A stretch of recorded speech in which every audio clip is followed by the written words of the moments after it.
This is the 2018 SEMA show in Las Vegas. I'm Kevin Ostie here at the SEMA Central stage, and sitting beside me is my good buddy Fred Williams. How are you? Welcome, Fred. How are your feet doing? My feet are doing great. I've been sitting here. Oh, that's good. My feet are killing me. I've been walking all over the show. Yeah, we joke about the step counters and the miles traveled. This is the last day of the event as we record this, so I'm guessing you had a pretty big week. Oh yeah, I was part of the judging team for Battle of the Builders, and we did some signings because I'm part of Dirt Every Day, and so we had some people at the Motor Trend booth, and then I just love looking at trucks and Jeeps and 4x4s, so I've been walking all over the show looking at that stuff. Real quick, on the Battle of the Builders thing, because those cars and trucks are all different, yes. How do you have any kind of consistency in the judging? Well, this year was a different judging setup. In the years past, it's been very heavy in the hot rod segment. And I was lucky to get one or two trucks in the top group, the finalists. But we changed the judging to allow 3 vehicles from each category in the final 12. So it was really exciting because I finally have some recognition for all my truck guys. I'm guaranteed 3 trucks.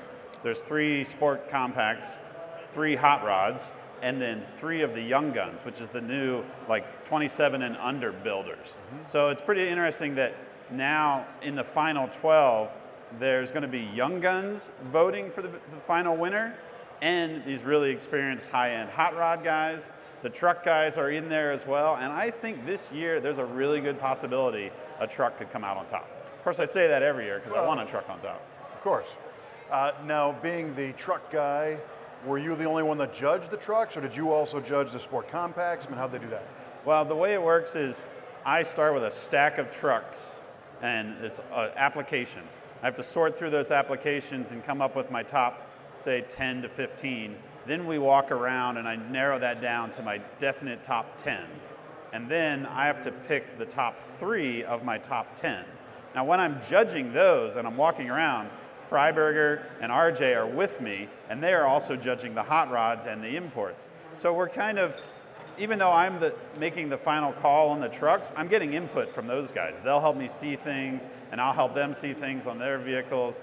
And Freiberger had it really rough this year because he could only get 3 final hot rods in the final 12, where in years past he could hit 8 or 9 depending, and those cars are usually $500,000 cars. Right, harder to judge. Well, they're all hard to judge though, right. I think.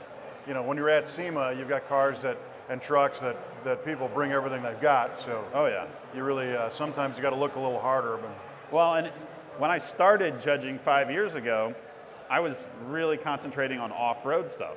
After these years of walking around and looking at hot rods with Freiberger, like this year, 2 of my final 3 are hot rod trucks. Nice. And I'm really trying to push the hot rod builders to build a 4x4. Yeah. Like, look, you guys build Camaros every year. Let's see you build a 4-wheel drive. Because I know you can build high-end stuff, but apply that to the off-road scene, and maybe a guy that didn't get in with his hot rod, he might have a chance to get in with a really nice, well-done 4x4. Plus, I'm always pushing my off-road guys to build higher and higher level stuff. And it's a very interesting concept because today we are seeing a Camaro that has, a 5-axis CNC grill and all this custom one-off piece parts. Would those translate? Yeah.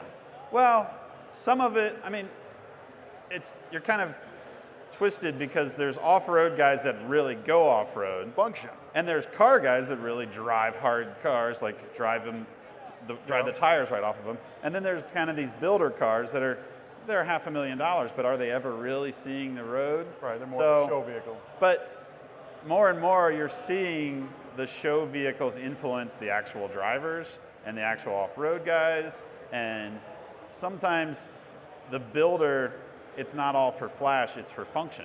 That's what we look for in the off-road. Right. So I think there's a possibility that guys can be applying some of that technology and that fit and finish, but still have the functionality that'll really work off-road.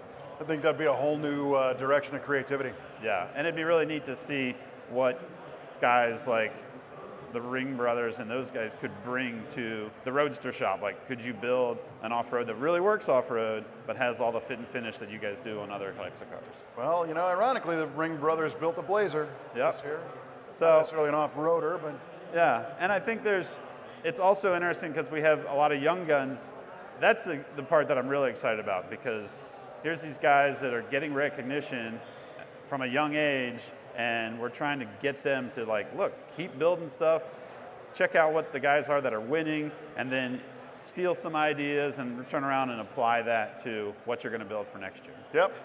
Well, Fred, what I think is really awesome is a guy like you who has access to all kinds of stuff. You've got your show and your other media properties that you're working with, and yet you're still looking out for the little guy with a four-wheeler or a Jeep or a truck and helping encourage them at the most basic level all the way to the top. Oh, yeah. That's really cool. Part of the reason you come to this every year is to see the innovations. And in the off-road scene right now, we have the brand new Jeep Wrangler. There's the Ford Ranger. So there's a lot of new exciting vehicles from the OEMs, and it's exciting to see what the aftermarket is bringing too. And the funny thing about Jeep, when they made the new Wrangler, it's pretty similar to the old JK, but it's also different enough that old JK parts don't just bolt right onto the new Wrangler. So there's it's an opportunity for new things to come out to the market. Yeah, that whole new market kind of created. Yep.